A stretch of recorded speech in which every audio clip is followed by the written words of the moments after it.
आङो दिनै नोंथांमोननि सिगाङावहाय बा आंनि साफ्रोमबो भिउवार्सफोरनि गेजेराव आङो बे बाथ्राखौहाय शेयार खालामनो फैदों। दाख्लि समनिफ्रायनो जोङो माखासे निउस पर्टेलनि गेजेरजों नुबोबाय थानो हादों बा मिथिनो हादोंना, जाय दिनै बर' हारिनि दुखु दाहायावहाय बाहागो लाफानानै मेगनाव मोदै फुगारनो रोंनाय, हारिनि थाखाय गाबखांनो रोंनाय बिथां मानगोनां बिक्रम दैमारि आदा, बिथांनि माखासे बेरफ्रुसारनाय बा निउस पर्टेलनि गेजेराव खेंफोरनानै होनाय बाथ्रा, बेखौ आं नोंथांमोनजों दिनै शेयार खालामगोन। बिथाङा बै निउस पर्टेलनि गेजेरजों मा बाथ्राखौहाय दिनै जोंनि सिगाङाव मिथिहोदों, जाय बाथ्राखौ लानानै दाख्लि माखासे सिगांनिफ्रायनो जोङो निउस पर्टेलनि गेजेरजों मिथिबोदों। आरोबाव दायो माखासे उफ्रा बिसायख'थि जानो थांगासिनो दङ। बेनि माखासे राजखान्थि दैदेनगिरिजों दैदेनगिरि काउन्टार मारिलायबाय थानाय, बेखौबो जोङो दिनै नुनो मोनगासिनो दङ। सोरबा सासे दैदेनगिरिया बुङो रेकर्ड दामनानै होगोन, आरो सासे दैदेनगिरिया बुङो बिनियाव जेसेबां कल रेकर्ड दङ बिनिख्रुइ बांसिन कल रेकर्डखौ आं गोसो जाब्ला दिहुननो हागोन होननानै। जोंनि बर' हारिनि गेजेराव सोर सासे दैदेनगिरिया बर' हारिनि खौसेथिखौ लुबैयो, आरो सोर सासे दैदेनगिरिया जोंनि बर' हारिनि गेजेराव गावस्रा गावस्रिखौ लुबैयो, बेखौ थारैनो सिनायनानै लानांगौआ जों साफ्रोमबो बर'फोरनि गोनां। मानो होनना बुङोब्ला दाख्लि मोनसे निउस पर्टेलनि गेजेराव जोङो नुनो मोन्दोंमोन ना, जोंनि दानि बिटिआरनि CEM मानगोनां प्रमद बर' सार, बिथाङा दाख्लि 20 तारिख मेआवहाय मोनसे निउस पर्टेलनि गेजेरजों बाथ्रा बुंथिदोंमोन, जाय बाथ्राखौ बिथाङा खिन्थादोंमोन 10 तारिख एप्रिलाव दिल्लीयाव बर' हारिनि खौसेथिनि थाखाय हाग्रामा महिलारिखौ लोगो लानानैहाय रायज्लायदोंमोन। बे बाथ्राखौ बिथाङा बुंथिनानै होदों। आरोबाव जोङो बिक्रम आदानिफ्राय जोङो माखासे बाथ्राखौ जोङो मिथिनो मोनबावदों। खौसेथि जानांसिगौ होननानै दिल्लीयाव प्रमद बर'आ हाग्रामा महिलारिखौ लोगो हमनानै रायज्लायदों होननाय बाथ्राया थारैनो सैथो होननानै बिथाङा खिन्थादों। आरो गुवाहाटियाव फैनानै सासे हाइ प्रफाइलनि मानसिया हुमखि होदों होननानै बुंनाय बाथ्राखौ जोंनि सिगाङाव मिथिहोदों। नाथाय बिथांखौ सोर सासे हाइ प्रफाइलनि मानसिया जोंनि बर' हारिनि खौसेथि जानायाव हेंथा होदों, बा सोर सासे हुमखि होखो? जानो हागौ बे सुबुङा थारैनो असमिया गुबुन हारिनि।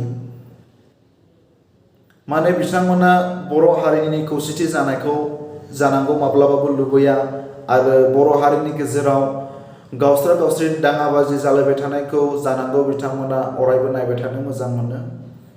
दा बियो जों बर'फोरनि थाखाय गोबां साननांगौ बाथ्रा।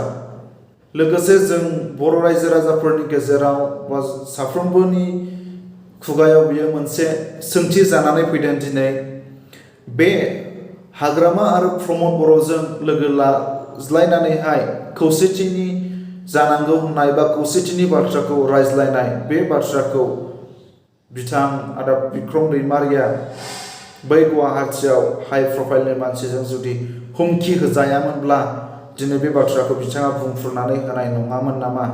नैबे बाथ्राखौहाय दिनै गोबां सुबुंफोरनि गोसोआव मोनसे सोंथि बेरखांदों। लोगोसे सिङावनि माखासे बाथ्राखौ लानानै जाय दिनै उफ्रा बिसायख'थिनि थाखाय गाव दैदेनगिरिजों दैदेनगिरि गावजों गाव काउन्टार मारिलायबाय थानायखौ जोङो नुनो मोन्दों। दा बेफोरबायदि जुदि खौसेथि जानायनि असिलायै जुदि बेफोरबायदि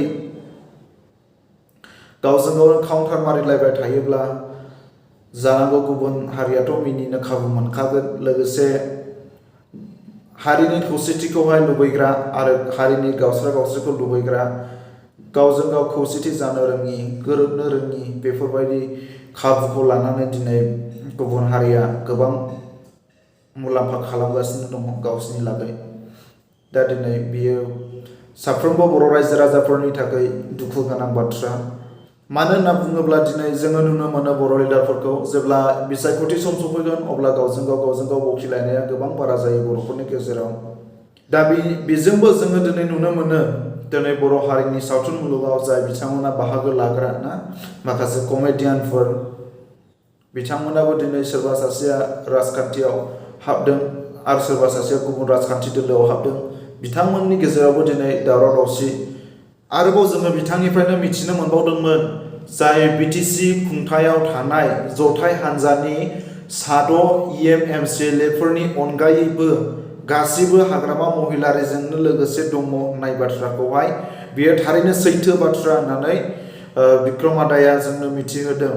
आरोबाव बेजोंनो लोगोसे बिथांनि मोनसे सोंथि खालामनायखौहाय जोङो नायबिजिरनांगोन बा साननांगौनि बाथ्रा, बेखौहाय बिजिरनानै नायनाया साफ्रोमबो बर' रायजो राजाफोरनि थाखाय गोनांथि। हाग्रामा महिलारि आरो प्रमद बर' बिथांमोनखौहाय खौसेथि जाहोनानै बिटिसि सोरखारखौ गोख्रों खालामनायाव सोर सासेया बिफाव लागोन होननानै बिथाङा मोनसे कुइसन खालामदोंमोन। बे कुइसन खालामनाया जों साफ्रोमबो बर' रायजो राजाफोरा बेखौहाय नायबिजिरनांगोन आरो साननो गोनां बाथ्रा बेयो थारैनो। मानो होनना बुङोब्ला बेयो मोनसे मोजां साननाय बिथांनियाबो। हाग्रामा आरो प्रमद सानैखौबो लोगो नांलायहोनानै बा गोरोबलायहोनानै दिनै बिटिसि सोरखारखौ गोख्रोंसिन खालामनो हायोब्ला माने जोंनि बर' हालामावहाय गोबां जौगानाया फैबावगोन। बेखौनो नोजोर बोनानै दिनै बिक्रम आदाया बे सोंथिखौहाय साफ्रोमबो बर' रायजो राजाफोरनि गेजेरावहाय बेरखांहोदों बा गोसोआव खोख्लैनानै होदों। दिनै सोरबा सासेया सोरनिबा सापर्टार आरो सोरबा सासेया बैनि सापर्टार जानानै गावजों गाव दाङाबाजि जालायनायखौ ज्राब गारनानै दिनै बेखौनो गोसो होनांगौ बर' रायजो राजा बा जोंनि हारिनि माखासे आफादफोरनि मोजां दैदेनगिरिफोर दङ।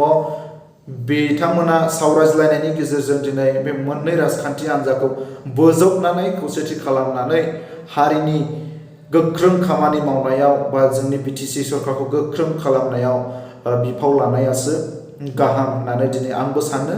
मानो होनना बुङोब्ला खौसेथि जायोब्ला बै सासेया मावनो हायै खामानिखौ मावनो हायो। आरोबाव हारिनि गेजेराव गोबां सान्थि लाबोनो हागोन, जौगानाय लाबोनो हागोन।